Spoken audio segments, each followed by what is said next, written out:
रांगेनंतर आता पुढची बातमी आहे खासदार रवींद्र वायकर यांच्या संदर्भात।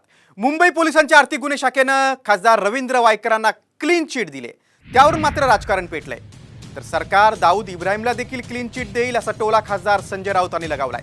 एवढंच नाही तर विरोधी पक्षातील लोक सत्तेच्या आश्रयाला गेल्यास त्यांना क्लीन चिट मिळत असल्याची टीका विरोधकांकडून केली जाते। त्यावरचाच हा विशेष रिपोर्ट। भूखंड घोटाळ्यात वायकरांना क्लीन चिट।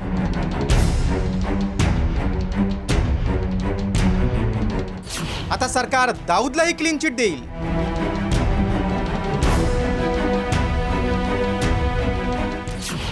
क्लीन चिट वरून राऊतांचा सरकारवर निशाणा।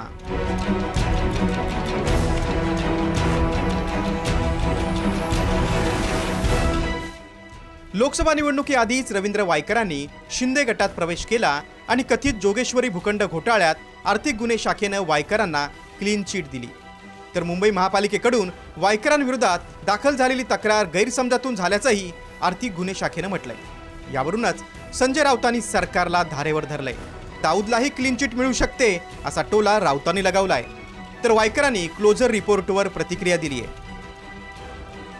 दुसरं काय होऊ शकतं? आता फक्त दाऊद इब्राहिमलाच क्लीन चिट द्यायचं बाकी आहे। वायकर तर घाबरून पळूनच गेले ना। वायकर हे घाबरून पळूनच गेले ईडी आणि सीबीआयला हेच केस याच खटल्यांमुळे। आता त्यांना क्लीन चिट दिली।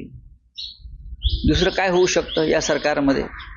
मोदींच्या किंवा महाराष्ट्रातल्या फडणवीसांच्या सरकारमध्ये हे का कायद्याचं राज्य आहे का? मी या संदर्भात त्यावेळेला देखील तेच म्हणत होतो आणि आजही तेच म्हणतोय की त्यावेळेला देखील केलेले आरोप हे खोटे होते।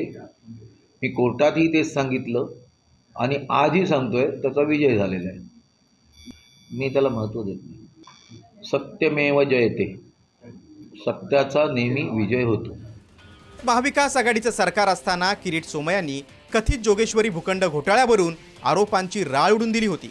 त्यानंतर महापालिकेच्या तक्रारीवरून आर्थिक गुन्हे शाखेनं रवींद्र वायकरांवर गुन्हा दाखल केला होता। हे प्रकरण नेमकं काय आहे पाहूयात। जोगेश्वरी 13,674 चौरस फूट भूखंड घोटाळ्याचा आरोप 500 कोटी किमतीच्या मैदान आणि रुग्णालयासाठी आरक्षित भूखंडावर पंचतारांकित हॉटेलची उभारणी केल्याचा आरोप।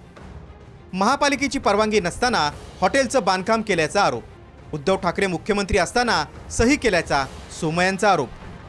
सोमय्यांच्या आरोपानंतर ईडीनं वायकरांच्या घरावर धाडी टाकली होती। मात्र चौकशी सुरू असतानाच वायकर शिंदे गटात दाखल झाले आणि अवघ्या 2 महिन्यातच त्यांना क्लीन चिट मिळाली। केवळ वायकरच नव्हे तर आधी विरोधी पक्षातून सत्ताधारी पक्षात आलेल्या नेत्यांनाही अशाच प्रकारे क्लीन चिट मिळाली। आतापर्यंत कोणाला क्लीन चिट मिळाली ते पाहूया। अजित पवार। शिखर बँक घोटाळा प्रकरणी मुंबई पोलिसांचा क्लोजर रिपोर्ट। प्रफुल्ल पटेल। 2017 मधील विमान घोटाळ्यात सीबीआयकडून क्लीन चिट। नारायण राणे। जमीन घोटाळा प्रकरणी ईडीची कारवाई थांबली। प्रताप सरनाईक।